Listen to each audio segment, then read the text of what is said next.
Shalom, selamat siang dan salam sejahtera buat kita semua. Perkenalkan, nama saya Revina Aldinata Rehoran. Saya mahasiswa tingkat 1 Divisi 3 Keperawatan. Di sini saya telah memenuhi tugas mata kuliah di bawah pengawasan dosen pengampu Bapak Dr. Muhammad Sontang, SSI, MSI. Di sini saya akan menjelaskan beberapa bagian dan pengertian dari biomekanika yang ada di dalam klinik, dan kita akan menyaksikan penjelasannya yang akan saya tampilkan sebentar lagi adalah beberapa video. Perkenalkan, nama saya Revina Aldinata Rehoran. Saya dari Prodi D3 Keperawatan. Di sini saya akan membahas tentang biomekanika, yaitu mata pelajaran fisik yang diajarkan oleh dosen kami Dr. Muhammad Sontang, SSI, MSI. Apa itu biomekanika? Biomekanika merupakan ilmu yang membahas tentang aspek-aspek biomekanika dari gerakan-gerakan tubuh manusia. Mekanika merupakan kombinasi antar keilmuan biologi dan fisiologi. Biomekanika kerja adalah studi mengenai interaksi pekerja dengan peralatan, mesin, dan material sehingga pekerja dapat meningkatkan performansinya dan meminimalkan adanya risiko cedera.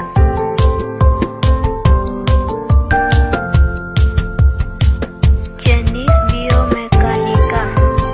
General biomekanik adalah biomekanika yang membahas hukum dan konsep dasar yang mempengaruhi tubuh organik manusia baik dalam posisi diam maupun bergerak. Kedua, biodinamik adalah bagian yang berkaitan dengan gambaran gerakan tubuh tanpa mempertimbangkan gaya yang terjadi atau kinematik dan gerakan yang disebabkan. Ketiga, okupasional biomekanik berkaitan dengan interaksi fisik antara pekerja dengan mesin, peralatan, dan material, di mana memiliki tujuan dalam meminimalisir keluhan. Penerapan biomekanika. Biomekanika dalam kehidupan sehari-hari, yaitu dalam perindustrian digunakan untuk mengukur besar gaya yang dibutuhkan, seperti tulang, connective tissue, dan otot.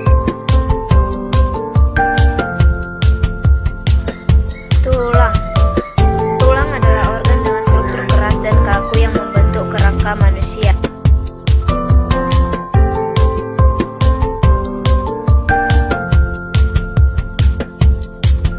Connective tissue atau jaringan penghubung adalah jaringan yang memiliki fungsi untuk mengikat serta menyokong bagian jaringan yang lain.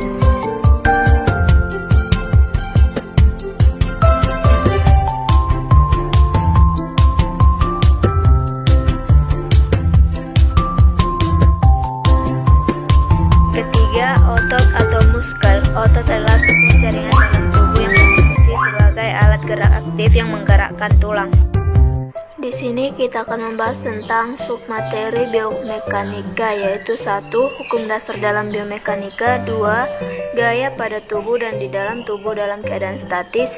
3. Analisa gaya dan kegunaan klinik.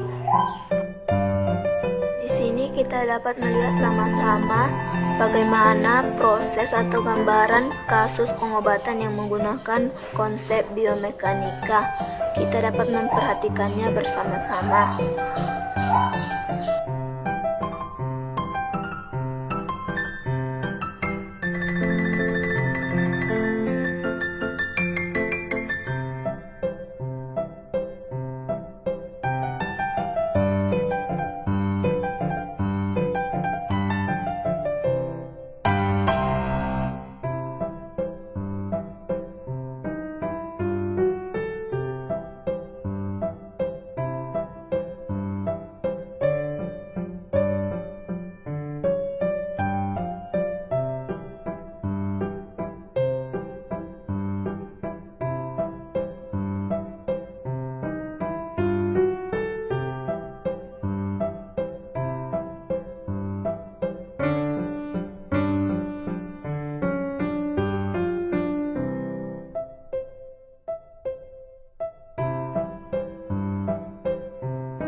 Hukum dasar dalam biomekanika. Dalam biomekanika memakai hukum dasar yang dirumuskan oleh Isaac Newton untuk mempelajari gerakan mekanik pada manusia dan hewan. Hukum Newton sangat memadai dan banyak penggunaannya dalam bidang biomekanik. Ada 3 hukum dasar mekanika, yaitu 1. Hukum Newton pertama, 2. Hukum Newton kedua, 3. Hukum Newton ketiga. Berikut beberapa penjelasannya. Mari kita saksikan bersama-sama.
Newton pertama, di mana semua objek atau benda akan bergerak apabila ada gaya yang mengakibatkan pergerakan atau sifat kelembapan.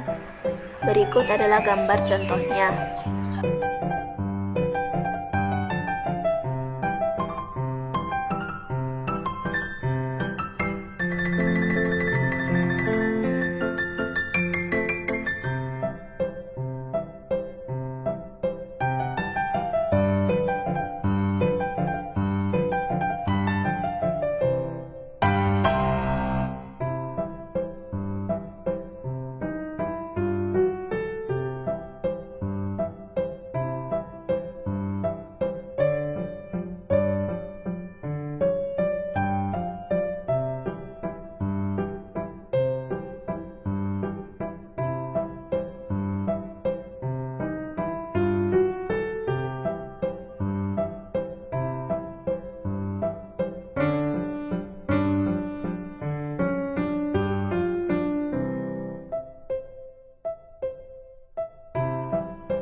Newton kedua, di mana apabila ada gaya F yang bekerja pada suatu benda atau meter, maka benda akan mengalami suatu percepatan atau A yang arahnya sama dengan arah gaya. Bila ada gaya yang bekerja pada suatu benda, maka benda akan mengalami suatu percepatan yang arahnya sama dengan arah gaya.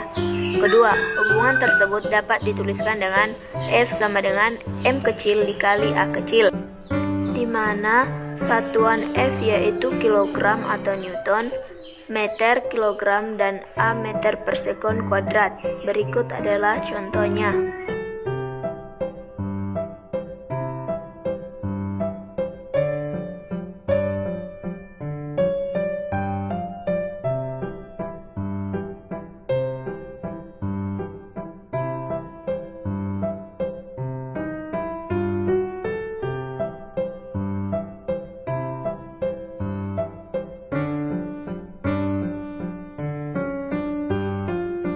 Newton ketiga.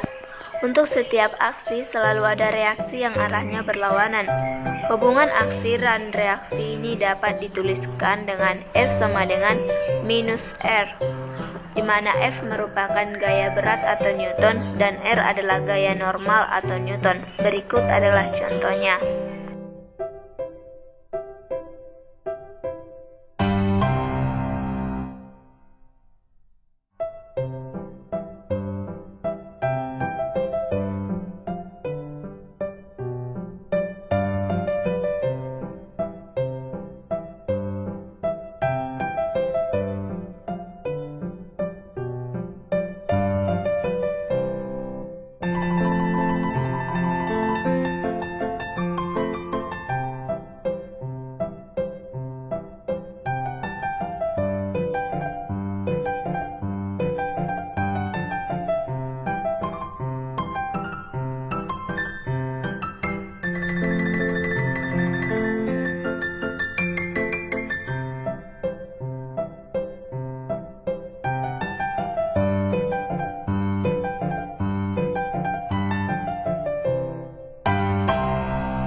Gaya pada dan dalam tubuh. Ada gaya yang bekerja pada tubuh kita dan ada gaya yang bekerja dalam tubuh kita. Di mana pada tubuh, saat kita menabrak objek, kita merasakan adanya gaya yang bekerja pada tubuh kita. Dan di dalam tubuh, contohnya seperti gaya otot yang menyebabkan mengalirnya darah dan paru-paru yang memperoleh udara. Ditinjau dari segi statis dan dinamisnya, gaya yang bekerja pada tubuh manusia dapat dibagi menjadi gaya pada tubuh dalam keadaan statis dan gaya pada tubuh dalam keadaan dinamis.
Gaya dalam keadaan statis. Definisi: gaya yang bekerja pada tubuh yang menyebabkan objek atau tubuh berada dalam kondisi setimbang.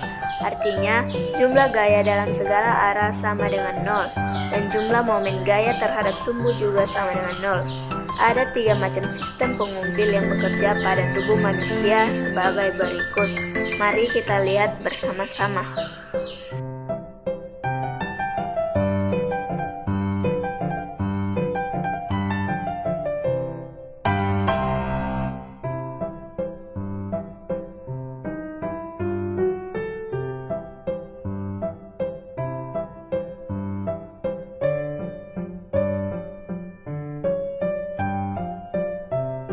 Kelas pertama sistem pengumpil, di mana titik tumpuan atau O terletak di antara gaya berat atau W dan gaya otot sama dengan M.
Kelas kedua sistem pengumpil, di mana gaya berat atau W terletak di antara titik tumpuan atau O dan gaya otot atau M.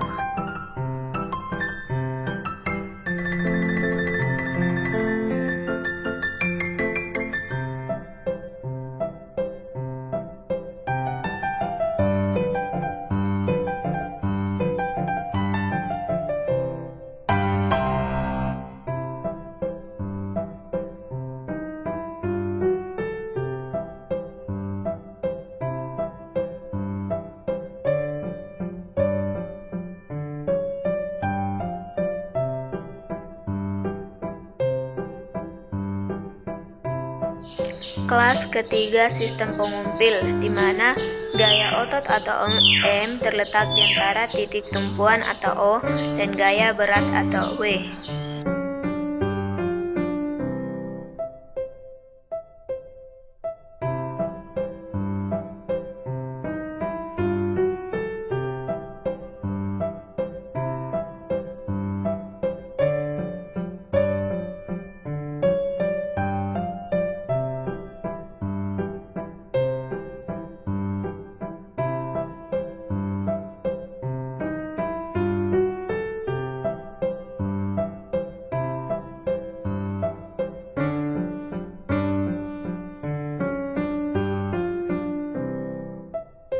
Ini ada beberapa contoh, di mana R dilambangkan sebagai gaya reaksi humerus terhadap ulna, dan M gaya otot, W sama dengan gaya berat, CG sama dengan titik tengah gravitasi atau titik pusat gravitasi.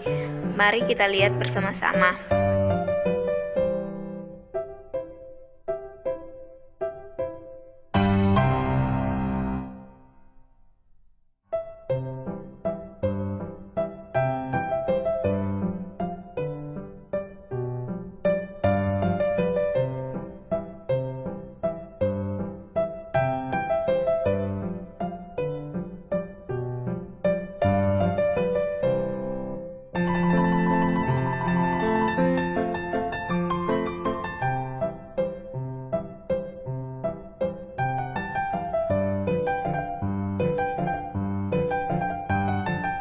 Analisa gaya dan kegunaannya.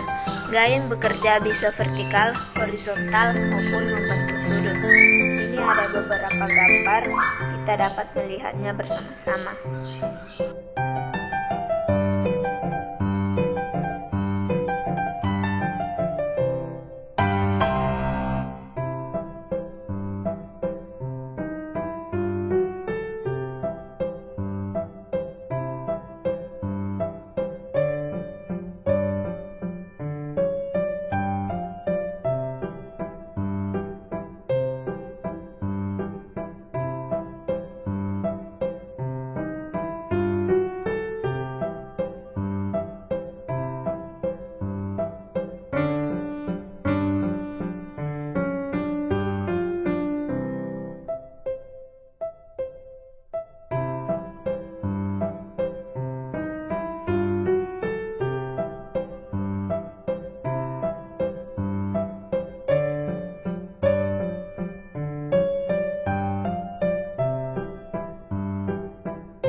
perkembangan klinik.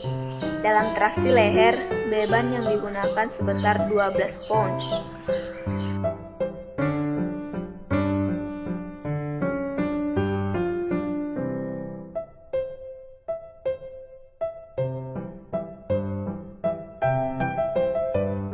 Traksi tulang, pemberat W yang digunakan sebesar 1/7 dari berat badan pasien.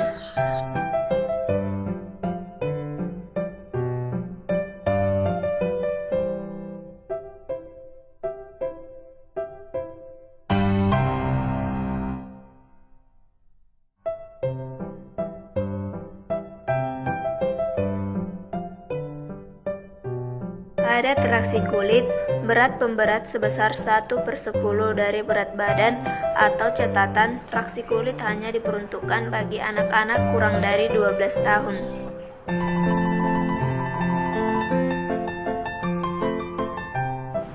Sekian penjelasan saya dan terima kasih.